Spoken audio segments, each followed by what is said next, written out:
Hello friends, आज हम लोग इस वीडियो में 12th बोर्ड से रिलेटेड कुछ मोस्ट इम्पॉर्टेंट रिएक्शंस के बारे में डिस्कस करेंगे जो हमारे एग्ज़ाम पॉइंट ऑफ व्यू से बहुत ही इम्पॉर्टेंट है। तो चलिए देखते हैं। तो पहला हमारा क्या है, सेंड मायर रिएक्शन। सेंड मायर रिएक्शन में होता है एनिलीन की रिएक्शन NaNO2 प्लस HX के साथ 273 से 278 केल्विन टेम्परेचर पे कराएंगे तो हमारा क्या बनता है, बेंजीन डाइजोनियम क्लोराइड बनता है। फिर बेंजीन डाइजोनियम क्लोराइड की रिएक्शन Cu2X2 के साथ हम लोग कराएंगे तो हमारा क्या बन जाता है, ये हमारा बन जाता है क्लोरोबेंजीन या ब्रोमोबेंजीन बन जाता है। तो हम लोग को ध्यान में रखना है, ये अगर यहाँ से हम लोग डायरेक्ट भी कर सकते हैं, यहाँ इसकी रिएक्शन यहाँ से डायरेक्ट अगर करा देंगे तो भी कोई प्रॉब्लम नहीं है। दूसरा हमारा क्या है, उच्च फिटिंग रिएक्शन। उच्च फिटिंग रिएक्शन में क्या होता है, हेलोबेंजीन की रिएक्शन।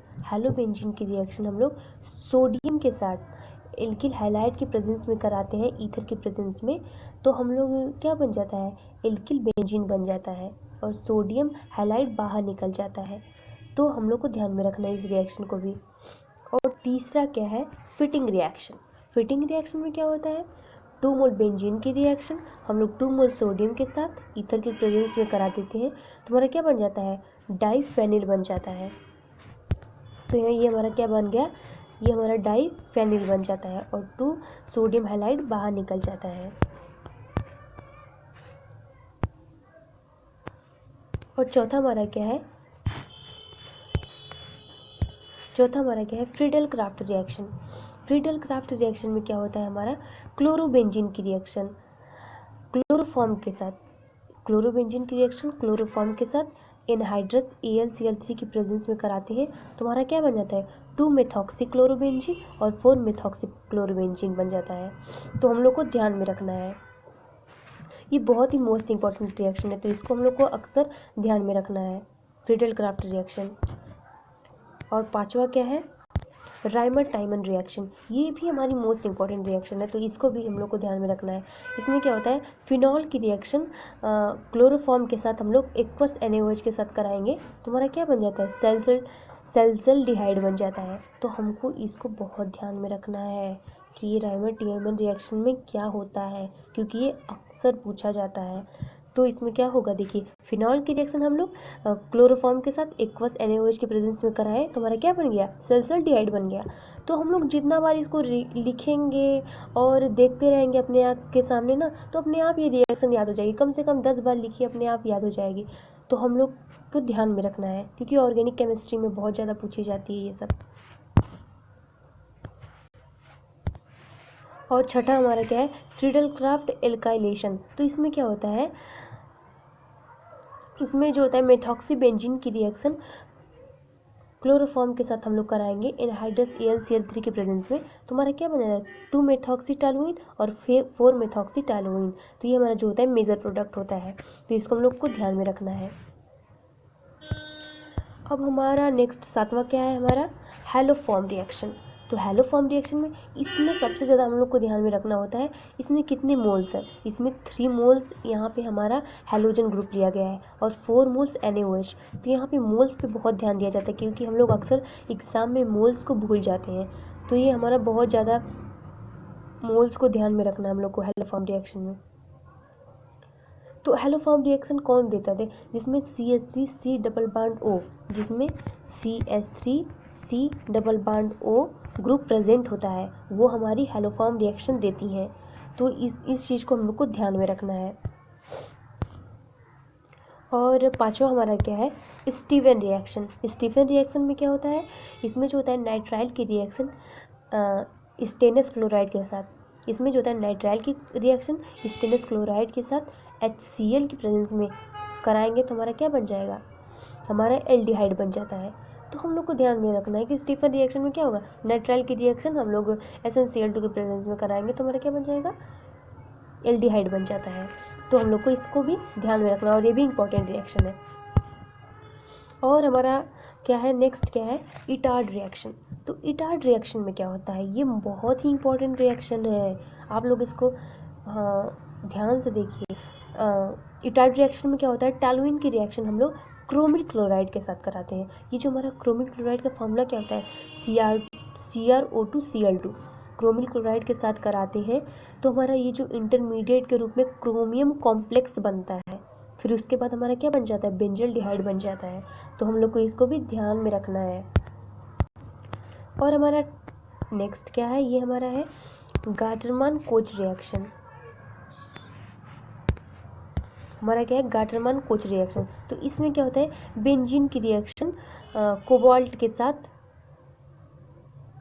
सॉरी कोबाल्ट नहीं, कार्बन मोनोऑक्साइड है। बेंजीन की रिएक्शन कार्बन मोनोऑक्साइड के साथ HCl की प्रेजेंस में और एनहाइड्रस AlCl3 एल्यूमिनियम ट्राइक्लोराइड के साथ हम लोग कराएंगे तो हमारा क्या बन जाता है, बेंजल्डिहाइड, डायरेक्ट बेंजल्डिहाइड बन जाता है।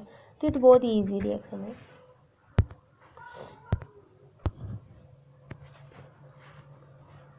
और ये हमारा क्या है, फ्रीडल क्राफ्ट एल्काइलेशन रिएक्शन। ये हमारा बेंजीन है, इसमें ग्रुप लगना भूल गया, बेंजीन है ये हमारा बेंजीन है। तो बेंजीन की रिएक्शन हम लोग एनहाइड्रस एल्यूमिनियम क्लोराइड के साथ कराएंगे तो हमारा क्या बन जाएगा,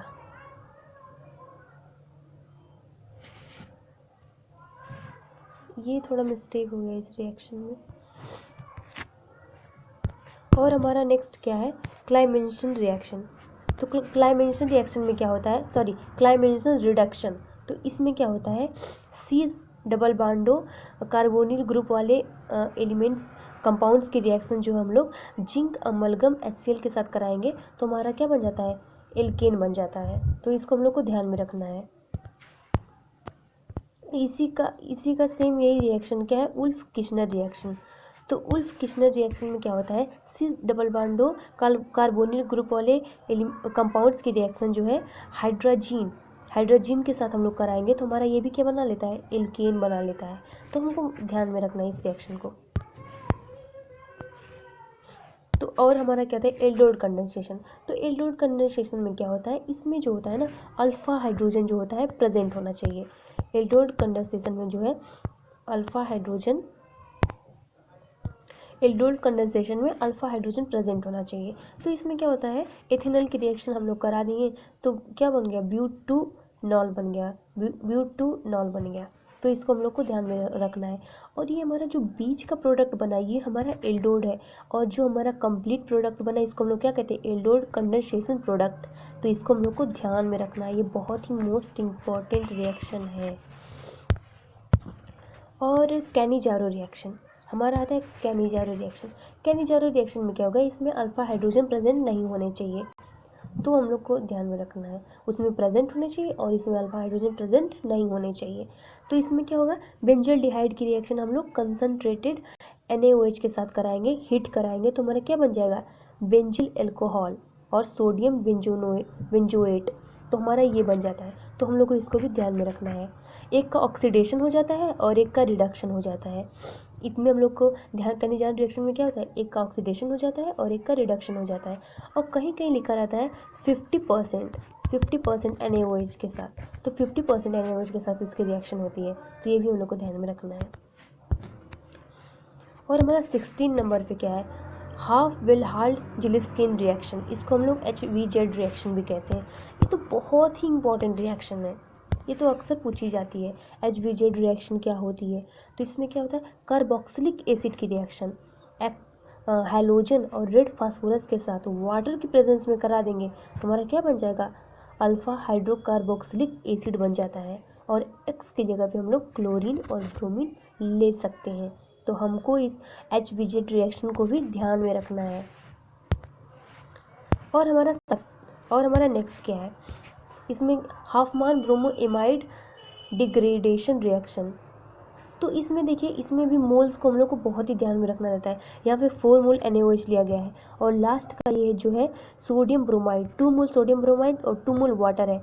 तो इसको हम लोग को वाटर जो हमारा ये प्रोडक्ट बनता है ना, इसको हम लोग को बहुत ही ध्यान में रखना है, क्योंकि हम लोग वहाँ पे भूल जाते हैं। तो इसको हम लोग को ध्यान में रखना है कि प्राइमरी इमाइन की रिएक्शन हम लोग यहाँ पे कराएं तो हमारा क्या बन गया, तो हमारा यहाँ पे हम लोग इसकी रिएक्शन कराएं तो हमारा क्या बन गया, प्राइमरी एमीन बन गया।